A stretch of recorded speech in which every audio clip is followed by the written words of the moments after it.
आप पतियों को छोड़ करके यहाँ आई हैं, ये आपने ठीक नहीं किया। पति चाहे जैसा हो, दुस्सीलो दुर्भगो वृद्धो जड़ो रोग धनो पिवा, उसको त्यागना नहीं चाहिए। फिर एक कहानी सुनाई देवियों। एक पतिव्रता स्त्री थी।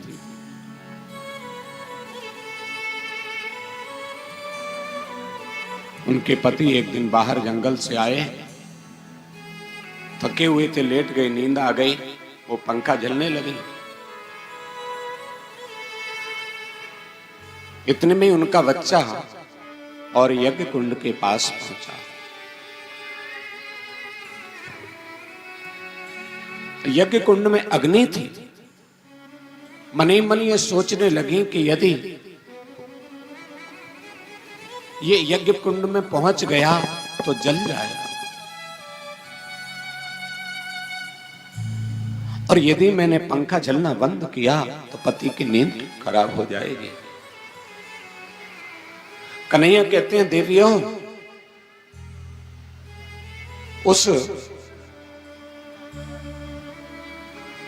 उस स्त्री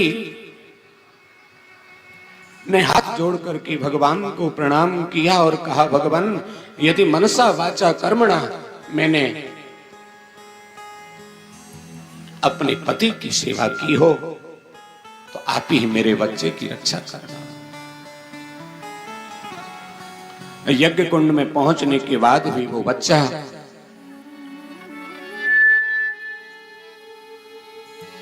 इस प्रकार खेल रहा है जैसे कोई गुलाब की पंखुड़ियों में खेल रहा हो।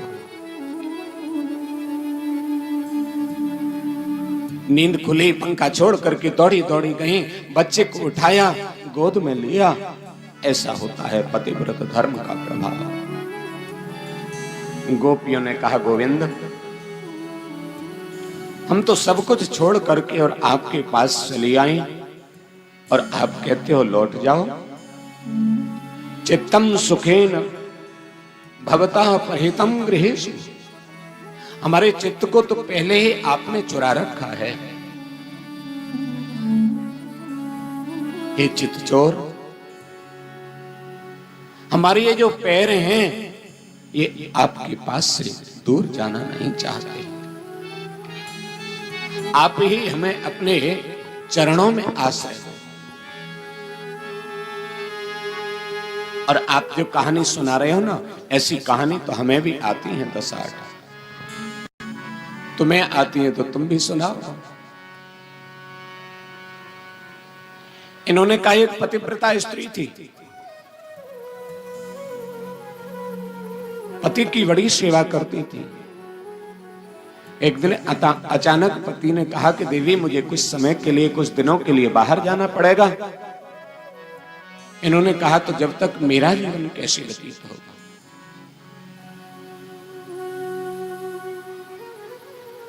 इन्होंने कहा मुझे 1-आध महीना लग सकता है, तब तक तुम ऐसा करो मेरी एक मूर्ति बना लो। गोपियां कहती हैं कि केशव उसने अपने पति की मिट्टी की मूर्ति बनाई, और मिट्टी की मूर्ति बना करके वो उसकी पूजा करने लगे। जब 2 महीने बीते और पति आए, उस समय वो स्त्री उस मिट्टी की मूर्ति की पूजा कर रही थी। उधर पति ने आकर के दरवाजा खटखटाया। गोपियां कहती हैं केशव बताओ उस स्त्री का उस समय क्या कर्तव्य था, उससे क्या करना चाहिए था? खड़े होकर के वो दरवाजा खोलती, या जो पूजा कर रही थी वो पूजा करते रहना चाहिए।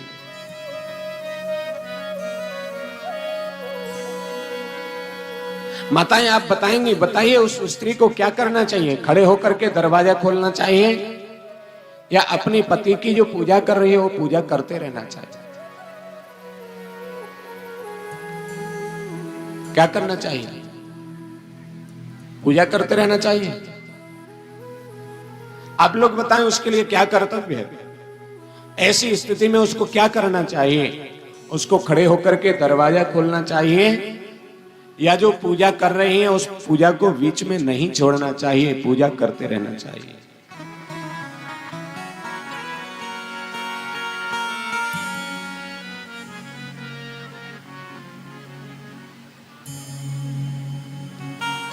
कन्हैया ने कहा इसमें कौन सी बड़ी बात है? अरे जब साक्षात पति दरवाजे पर आ गए तो मिट्टी की मूर्ति की पूजा करने का क्या फायदा है? उसे खड़े होकर के तुरंत दरवाजा खोलना चाहिए और अपने पति का स्वागत करना चाहिए।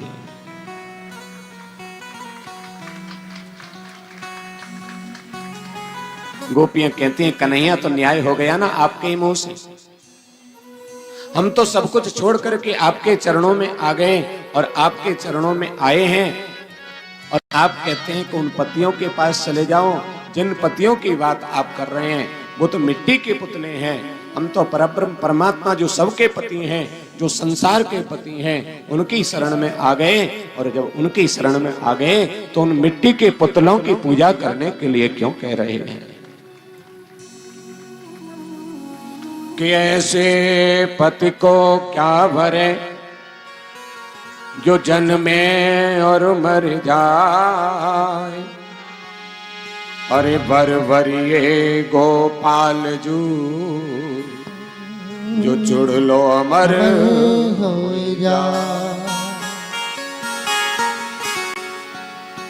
मीरा जी कहती है मेरो तो गिरधर गोपाल दूसरों न कोई, जाके मोर मुकुट मेरो पत सोई।